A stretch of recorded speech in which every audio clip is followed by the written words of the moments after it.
એ આશીષ સાહેબ કે જે આપણા કોમના સાચા પથદર્શક પ્રતિનિધિ, નોટ ઓનલી ધેટ ઇન્ટરનેશનલી જ્યારે મુલાકાત લે છે અને એ ઇન્ટરનેશનલી મુલાકાતમાં આપણા કોળી સમાજ અને ગુજરાત ગવર્મેન્ટ અને દેશને જે રીતના પ્રતિનિધિ કરે છે એ ખૂબ જ કામયાબ. કેમ કે મેં તો એમને રેડિયો પ્રેઝન્ટરના હિસાબે જોયા છે. તો હું આરસી સાહેબને વેલકમ કરું છું on the stage. So please આ કર્ટેન ખોલવામાં આવે અને આરસી સાહેબને પ્લીઝ આરસી સાહેબ આપ અને એમને ફૂલોથી સ્વાગત કરવા માટે હું રશ્મિબેન ધ્રુવને વિનંતી કરીશ કે સ્ટેજ પર આવે.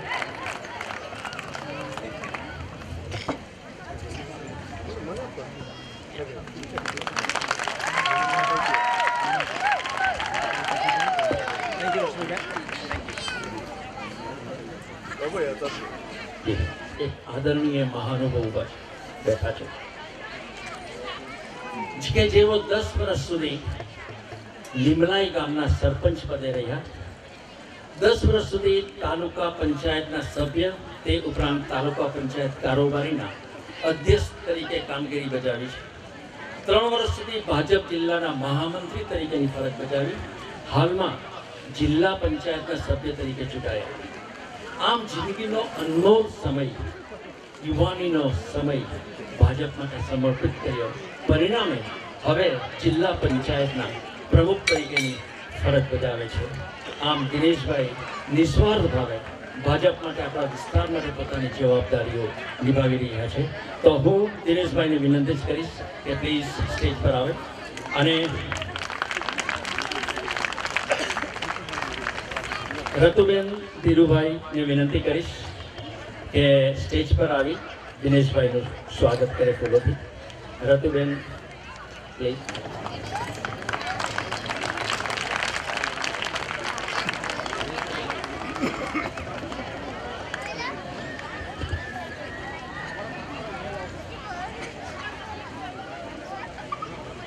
આપ સૌ જાણો છો કે અત્યારે જ તાજેતરમાં આપણા સરપંચની ચૂંટણીઓ થઈ ગઈ અને આપણે કરાડી ગામ એટલા નસીબવંતા છે કે વેરી ડાયનેમિક, ક્વોલિફાઈડ અને યંગ આપણને સરપંચ તરીકે મળ્યા છે. અને એમની જિજ્ઞાસા એટલી બધી છે કરાડી ગામને આગળ લઈ જવાની, અને કરાડી ગામને આગળ લઈ જવા માટે એમણે એટલા બધા આયોજનો કરી રાખ્યા છે. એ ભાઈ, એ આપણા યુવાન ભાઈ છે, સરપંચ ગામના પ્રથમ નાગરિક કૌશિકભાઈને વિનંતી કરીશ કે સ્ટેજ પર આવે. કૌશિક, જશુબેન ફરી જજો.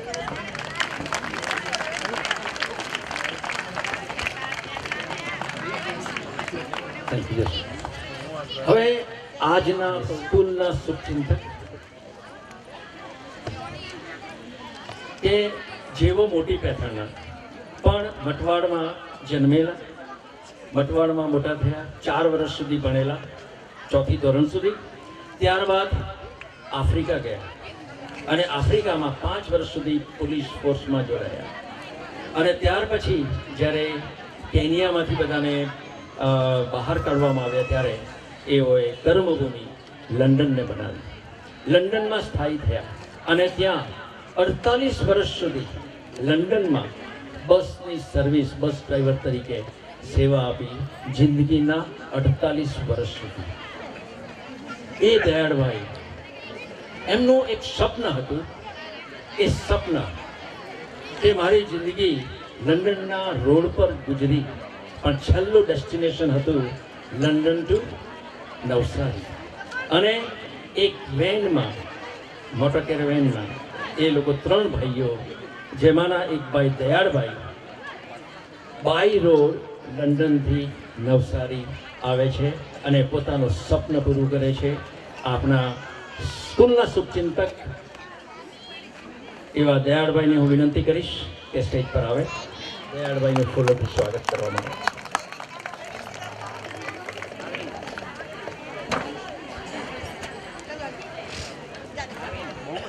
બસ હવે ફરી જજો.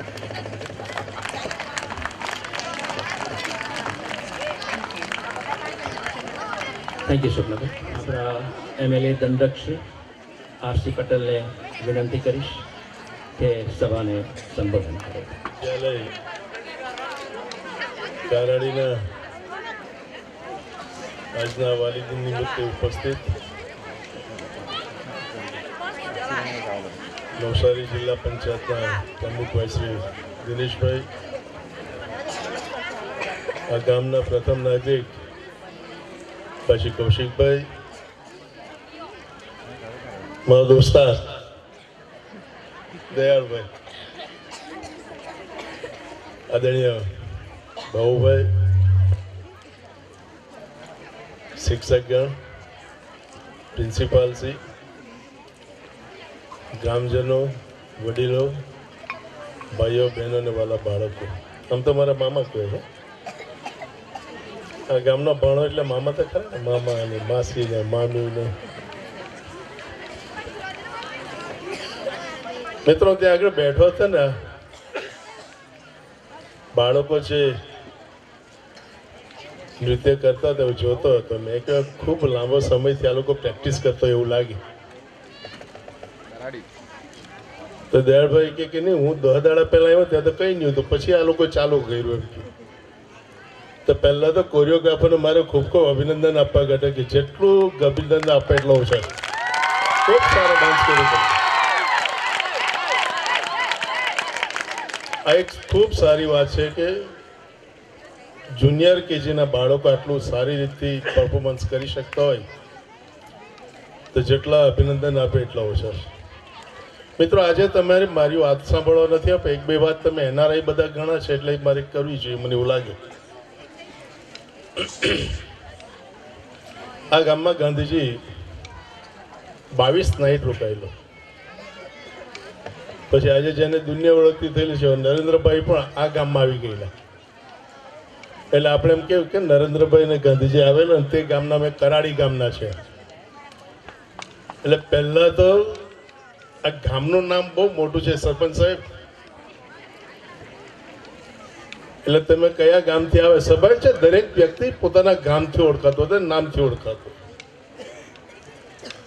અને ગામને ડેવલપ કરવાની જવાબદારી લોકોએ તારા પર મૂકી છે, ચૂંટીને મોકલ્યો છે. અને મને ખાતરી છે કે તમે આ ગામની જેટલી સેવા કરશો, મદદની જરૂર તમે છે જ, અમે મદદ કરીશું આપને. બીજી બાબત એ છે કે ખાસ કરીને એનઆરઆઈ લોકો જ્યારે પણ મારી મળતો હોય ને ત્યારે રેલવેના ઓવરબ્રિજની વાત કરતા હોય છે. તો ઓવરબ્રિજ આપણે ત્યાં મંજૂર થઈ ગયો છે એટલું તમને કહી શકું. એક આપણે આ ગાંધી ફાટક પાસે વિચાલપરમાં થોડો પ્રોબ્લેમ છે. આમ મારા વિસ્તારની અંદર 5 જેટલા ઓવરબ્રિજ આવતા છે. અને એરો 4 રસ્તાથી આગળથી 4 લેન રસ્તો પણ બનતો છે. બાબુભાઈ આ વિસ્તારની અંદર જે વખતે હું ચૂંટાઈને આવ્યો ને તો લગભગ ઘણા બધા કામો કર્યા. એક કામ મારાથી થઈ શકવાનું નથી, પણ મને તમારા લોકોની મદદ જોઈતી છે. આ નાના છોકરા એટલા સારો પરફોર્મન્સ કરતા છે, બધા મોબાઈલ પર રમતા છે, પણ નેટ બરાબર મળતું નથી. નહીં મળે ને તો બાબુભાઈને કહે કમસે કમ ગામમાં વાઈફાઈ નાખી આપો, જેથી કરીને દુનિયા તો સંપર્કમાં રહે. એટલે ખાસ કરીને 7 થી 8 કરોડ રૂપિયા આપણે સ્કૂલની અંદર ખર્ચીને ખૂબ સારી શાળા આપણે બનાવી શક્યા. મને એવું લાગે છે કે એક જ વાતની બાકી જે કંઈ કમી છે તે હું પૂરી કરા, પણ આમાં પૈસા આપી નથી શકતો, મારી ગ્રાન્ટ નથી આપી શકતો. એટલે એનઆરઆઈ લોકોને બધાને વિનંતી કે તમે આ ગામને વાઈફાઈની એક સિસ્ટમ નાખી આપો કે જેથી કરીને બાળકો નેટ સાથે રમી શકે ને તમારી સાથે પણ રહી શકે. બસ વિશે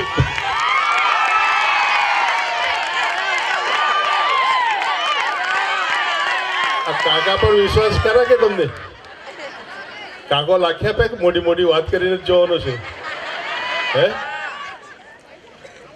તો મિત્રો વિશેષ કંઈ નહીં, કારણ કે આપણે બધા આ છોકરાના ભૂલકાઈના એનો પરફોર્મન્સ જોવા જ આવેલા છે, એટલે વિશેષ કંઈ નહીં કહેતા. મારે લાયક કોઈ પણ કામ ગમે ત્યારે પડે તો મને 2 ચીજ યાદ કરજો, હું આપને મદદરૂપ થવાની કોશિશ કરા. આભાર તમારો, ખૂબ ખૂબ આભાર.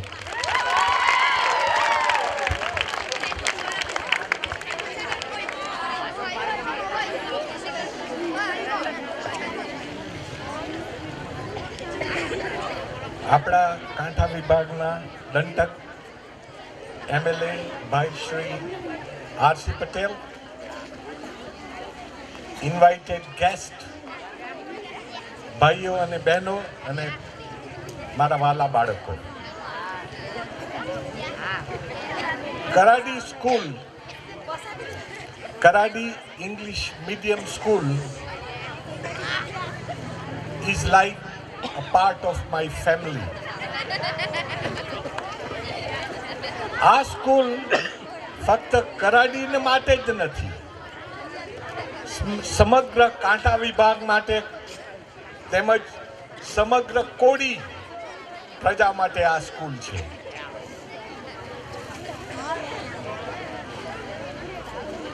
મારે એકાદ 2 વસ્તુ ખાસ કરીને કરાડી, ફક્ત કરાડી ગામના જ નહીં પણ સર્વે કાંઠા વિભાગના પેરેન્ટ માતા પિતાને આ ખાસ કહેવું છે મારે. માફ કરજો, મારી ગુજરાતી એટલી બધી સારી નથી, બનતી કોશિશ કરીશ. કાંઠા વિભાગના પેરેન્ટોને એમ લાગે છે કે અમે અમારા છોકરા છોકરીઓને, દીકરા દીકરીઓને નવસારીમાં મોટી ફીઝ આપીને ભણવા મોકલીશું તો એ લોકો વધારે સારું ભણી શકશે, સારું ઇંગ્લિશ બોલી શકશે. મારા ધારણ પ્રમાણે આ એક ખોટી ધારણા છે. તમને તમારે સ્કૂલ કેવી રીતે ચૂંટવી એ તમારે સ્કૂલનું પહેલાં રિઝલ્ટ જોવાનું.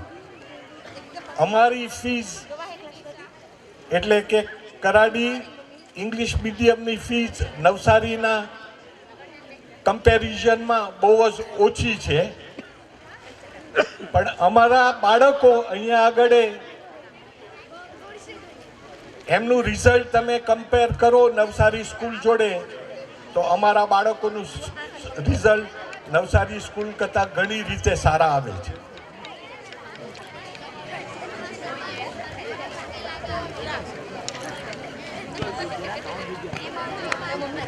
બીજું,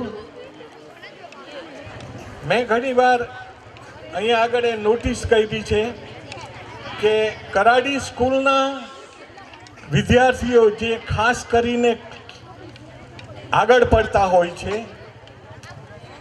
ઇંગ્લિશમાં, બધા જ સબ્જેક્ટમાં, એ છોકરાઓને એમના વાલીઓ ઘણીવાર સ્કૂલમાંથી ઉઠાવીને બીજી સ્કૂલમાં મૂકતા હોય છે. મને એકચ્યુઅલી ખબર નથી શા માટે આ થઈ રહ્યું છે. કોઈ પણ જાતની રિશ્વત કે આ તે આપવાથી કે શાનાથી થાય છે, પણ અહીંયા આગળથી ક્લેવર છોકરાઓને ઘણીવાર ઉઠાવીને એ લોકોને બીજી સ્કૂલની અંદર મૂકવામાં આવે છે. હું તમને એક દાખલો આપું. તમે કોઈ પણ સોસાયટીમાં નવસારીમાં રહેતા હો, 10-15 વર્ષથી તમે એ સોસાયટીમાં રહેતા હો અને અચાનક